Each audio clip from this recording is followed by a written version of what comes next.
Salut à tous et à toutes. Alors, ici c'est Portugal, la chaîne qui vous parle de l'immigration au Portugal. Dans cette chaîne, nous allons parler concernant l'immigration, quel que soit par motif d'études, motif de travail, motif de santé, motif de tourisme. Alors, peu importe la raison par laquelle vous souhaitez immigrer au Portugal, ici c'est Portugal, c'est votre chaîne. Moi, je m'appelle Domingues, je suis angolaise et je réside actuellement au Portugal, dans la ville d'Aveiro. Donc, dans cette vidéo, j'ai voulu parler un peu concernant quelques doutes que mes abonnés ont par rapport à la légalisation ici au Portugal. Et j'espère bien que vous allez aimer. Tout d'abord, n'hésitez pas à liker, n'hésitez pas de partager avec vos amis, n'hésitez pas de commenter et on y va au générique.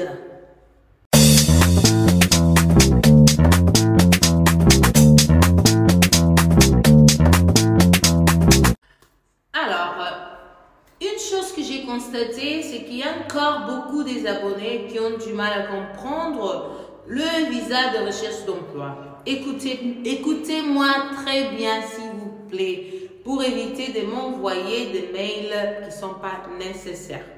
Visa de recherche d'emploi, ce n'est pas le même que visa de travail. J'avais déjà fait une vidéo là où je parlais de la différence entre le visa de recherche d'emploi et le visa de travail. L'autre question encore, est-ce que moi je suis un sans-papier en France? Si je viens au Portugal, est-ce que je peux avoir des papiers? J'ai vu récemment un commentaire que quelqu'un a dit, ah non, au Portugal tu peux aller, tu peux faire quelques trucs, avoir quelques papiers pour travailler. Il faut faire très attention. Si vous êtes illégal en France, un sans-papier en France, vous venez ici au Portugal, je vous assure que vous serez aussi un sans-papier. Donc, car sachez que j'encourage personne à voyager, ni par bus, ni par avion, sans papier. Je ne vous encourage pas. Si l'immigration vous attrape, frères, sœurs, vous allez être répatriés dans votre pays. Donc, il faut faire très attention.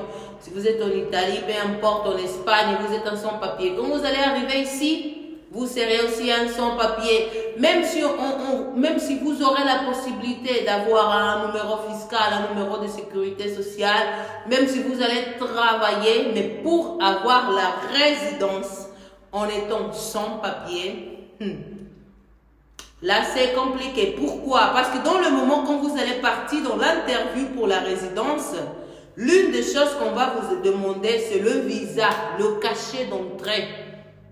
Le cachet d'entrée et le cachet d'entrée doit être figuré dans votre passeport. Sachez que ce cachet-là, soit vous allez démontrer un visa et ils vont vérifier que le jour que vous avez entré au Portugal, si votre visa était toujours valable ou pas. Voilà, c'est ça. Dans le moment de l'interview pour la résidence, on vous demande les cachets d'entrée.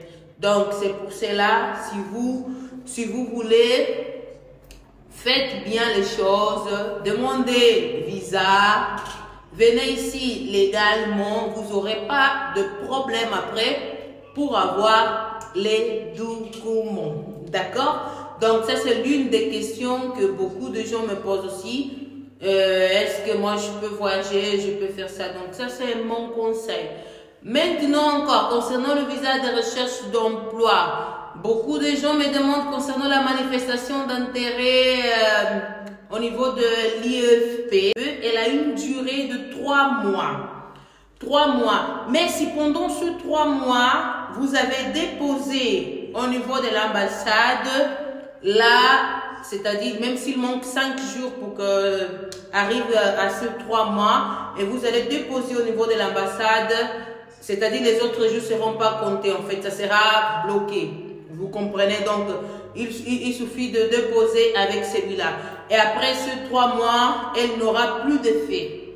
Donc, c'est-à-dire qu'après, vous pouvez toutefois faire une autre demande de manifestation d'intérêt auprès de l'IFP. Ça, c'est possible. Beaucoup de gens me demandaient concernant ça et je vous dis que c'est possible. D'accord? Encore une autre chose que j'ai voulu parler avec vous, chers abonnés.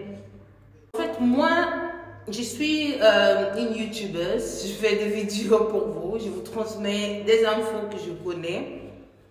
Et vous êtes dans plusieurs pays en Afrique, d'accord? Et il y a des personnes qui me demandent, mais Domingas, ici, combien je peux avoir au mois pour pouvoir faire la procédure en étant ici au Bénin, en étant ici au Togo, en étant ici dans ce pays-là?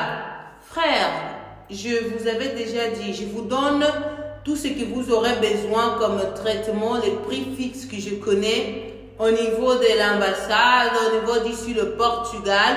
Vous pouvez aussi calculer. Mais maintenant, dans votre pays d'origine, moi, je ne peux pas vous le donner parce que je ne sais pas combien coûte dans votre pays pour aller légaliser un document auprès de votre ministère. Donc, vous faites tous ces calculs. Une des choses que je vous conseille, c'est de faire aussi des recherches. Faites de recherches, faites de recherches. D'accord? Partez dans votre pays, demandez combien ça coûte.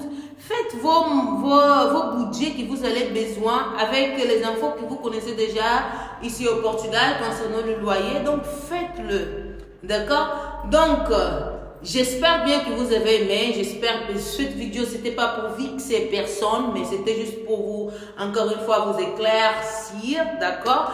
Et j'espère que vous allez aimer cette vidéo.